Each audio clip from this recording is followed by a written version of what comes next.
नमस्कार मंडळी, श्री स्वामी समर्थ. मी हर्षदा आज तुमच्यासाठी माझी आवडती कढी-गोळीची रेसिपी घेऊन आली आहे. चला तर मग रेसिपीला सुरू करूया. सगळ्यात प्रथम आपल्याला इथे लागणार आहे अमूलचं ताक. आणि हो मंडळी, पुढे रेसिपी बनवताना झालेला हा छोटासा अपघात नक्की बघा. तुम्हाला बघताना मात्र मजा वाटेल, माझी मात्र फार फजिती झाली होती. असो, चला रेसिपीला सुरुवात करूया. सर्वप्रथम आपण हे ताक एका भांड्यामध्ये ओतून घेणार आहोत आणि कढीसाठी लागणारं ताक आपण तयार करूयात. कसं ते बघा. आता इथे एका वाटीमध्ये आपण 2 चमचे बेसन घेत आहोत आणि आता आपण ह्यामध्ये हळूहळू एक एक चमचा ताक ॲड करणार आहे.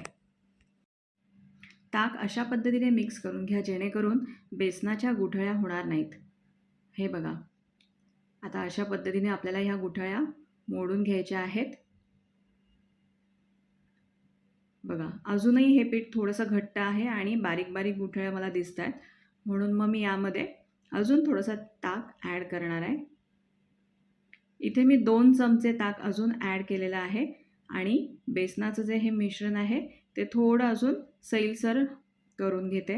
हे बघा, अशा पद्धतीने आपल्याला करून घ्यायचं आहे. आता आपण वड्याची तयारी करूयात. त्यासाठी मी इथे 1 वाटी चण्याची डाळ रात्रभर भिजत घातली होती आणि आता ती आपण या मिक्सरच्या भांड्यामध्ये वाटून घेऊयात. आता यामध्ये आपण घेणार आहोत पाव चमचा हिंग, 1 हिरवी मिरची, थोडीशी कोथिंबीर, अर्धा चमचा जिरं, पाव चमचा हळद आणि चवीनुसार मीठ. आता हे आपण थोडंसं पाणी घालून वाटून घेणार आहोत, पण त्याआधी हा अपघात नक्की बघा. खेळता खेळता माझ्या मुलाने मात्र हे मिक्सरचं बटन ऑन ठेवलं होतं आणि हे बघा काय झालं. मिक्सरमधली डाळ सगळी किचनमध्ये पसरली होती. मग काय, अर्धी डाळ मिक्सरच्या भांड्यात आणि अर्धी बाहेर. हे बघा, सगळीकडे फक्त डाळच डाळ आहे, जिरेच जिरे दिसत आहेत. पण एक चांगलं झालं की ही डाळ जास्त माझी वाया गेलेली नाही आहे. आपल्याला रेसिपीला लागेल एवढी पुरेशी डाळ त्यामध्ये होती. आता मी सगळं व्यवस्थित पुन्हा स्वच्छ करून घेतलं आणि पुन्हा मी माझ्या रेसिपीला सुरुवात करणार आहे. तर बघा, आता मी व्यवस्थित हे मिक्सरला वाटून घेणार आहे डाळ.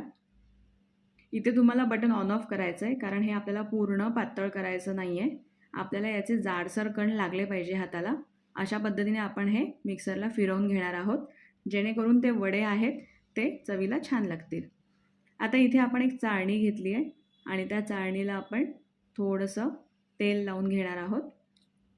हे तेल आपल्याला व्यवस्थित त्या चाळणीला लावून घ्यायचं आहे आणि या चाळणीमध्येच आपण हे वडे सोडून घेणार आहोत. बघा, बऱ्यापैकी वाटण मला हे मिळालं वड्याचं आणि आता एक एक करून आपण ह्या चाळणीमध्ये एक एक वडे सोडायचे आहेत. आमच्या नाशिक साईडला ह्या वड्यांना सांडगेसुद्धा म्हणतात.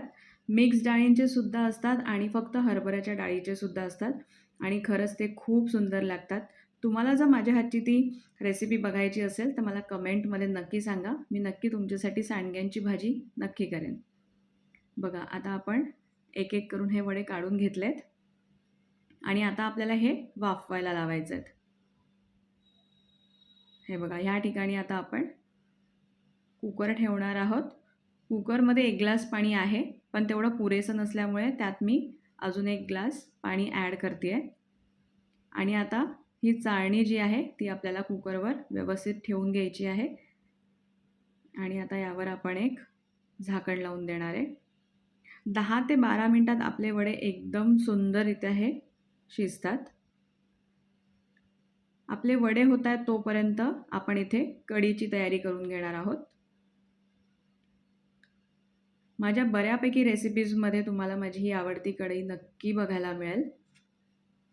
आणि हे कढीच्या फोडणीचं जे सामान आहे ते मी एक एक करून तुम्हाला दाखवते. कढई तापून झालेली आहे. आता यामध्ये आपण 2 ते 3 चमचे तेल घेणार आहोत आणि मी कढीला 1 चमचा तूप वापरते, त्यामुळे आता इथे मी तूप घेणार आहे. तेल आणि तूप टाकलेली ही जी कढी आहे ती अतिशय सुंदर लागते. हे बघा, इथे वडे आपले छान शिजलेले आहेत. त्या फोगला अजिबात बॅटर लागलेलं नाही आहे. तोपर्यंत आपलं इथे तेल आणि तूप गरम झालं आहे. आता यामध्ये आपण टाकायचं आहे पाव चमचा हिंग, फोडणीसाठी 1 चमचाभर आपण इथे टाकणार आहोत जिरं. जिरं छान फुललं की आपण आता त्यात आपल्या तिखटनुसार 2 हिरव्या मिरच्या उभ्या कापलेल्या आहेत त्या टाकणार आहोत. आता या मिरच्या ज्या आहेत त्या तेलामध्ये छान तळल्या गेल्या पाहिजे, जेणेकरून कढी आपली छान स्वादिष्ट लागेल, तिखट लागेल. आता यामध्ये मी एक माझं सिक्रेट टाकते, ते म्हणजे मिरे. तुम्हीसुद्धा ही स्टेप नक्की फॉलो करा. आणि यामध्ये मी अगदी अर्धा इंच आलं ठेचून टाकलेलं आहे. ते छान आपल्याला तेलात फ्राय करून घ्यायचं आहे, जेणेकरून त्याचा कच्चा वास जाईल आणि त्याचा स्वाद वाढेल. भरपूर असा कढीपत्ता मी इथे घालून घेतलेला आहे, तो पण आपल्याला तेलावर छान फ्राय करून घ्यायचा आहे. कढीला जेवढी छान तुम्ही फोडणी बसवाल तेवढी सुंदर आपली कढी चवीला लागते. आता आपण इथे थोडीशी कोथिंबीर टाकून घेतो आहे आणि पुन्हा आपण हे फ्राय करून घेणार आहे. आता आपलं जे बेसनाचं बॅटर होतं, जे मिश्रण आपण तयार केलं आहे, ते ह्या ताकामध्ये ॲड करून घेणार आहे. वाटी अगदी स्वच्छ करून घ्यायची आपल्याला आणि हे छान आपल्याला ढवळून घ्यायचं आहे. आता इथे एक टिप, तुम्हाला जर कढी जास्त घट्ट किंवा पातळ सैलसर हवी असेल तर या ठिकाणी तुम्ही पाणी ॲड करू शकता. इथे मी एक छोटा ग्लासभर पाणी ॲड केलं आहे आणि ताक छान मिक्स करून घेतलं आहे. आता हे ताक आपल्याला त्या फोडणीमध्ये ॲड करायचं आहे. फोडणी आपली छान झालेली आहे. चला तर मग आपण हे ताक जे आहे ते आता कढईमध्ये हळूहळू टाकून घेऊयात.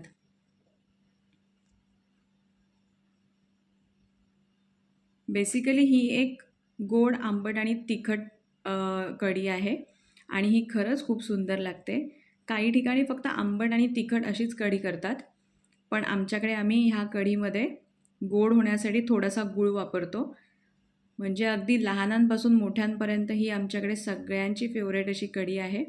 आता या ठिकाणी मी चवीनुसार मीठ ॲड करून घेते.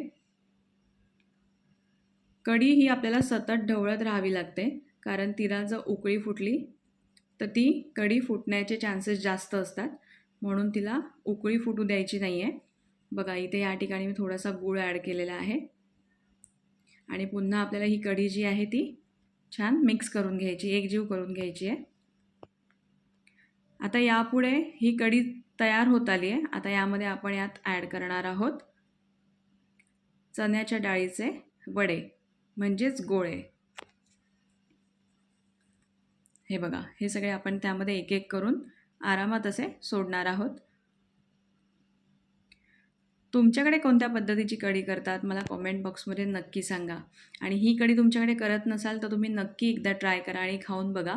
आणि जर तुमच्या घरच्यांना तुम्हाला आवडली तर मला नक्की कळवा. हे बघा, कढी एकदम व्यवस्थित झाली आहे, अगदी पातळही नाही आणि खूप घट्टही नाही. हे का उकळी फुटली आहे. आता आपण पटकन ती ढवळून घेऊयात, म्हणजे ती फुटणार नाही. बाहेर छान पावसाळी वातावरण झालं आहे आणि त्यामध्ये गरमागरम कढी वडे आणि गरमागरम इंद्रायणी भात. पा बघा, आता यामध्ये मी अजून कोथिंबीर ॲड केली आहे. वडे पण आपले छान शिजल्या गेलेत आणि त्याला कढीचा सुद्धा स्वाद लागला असणार आहे. हे बघा, व्यवस्थित कढी आपली तयार झाली आहे आणि आता ती आपण सर्विंग बाउलमध्ये काढून घेऊयात. तुम्हाला जर माझ्या अशाच रेसिपी बघायच्या असतील माझ्या यूट्यूब चॅनेलला नक्की लाईक करा, शेअर करा आणि सबस्क्राईब करा. थँक्यू.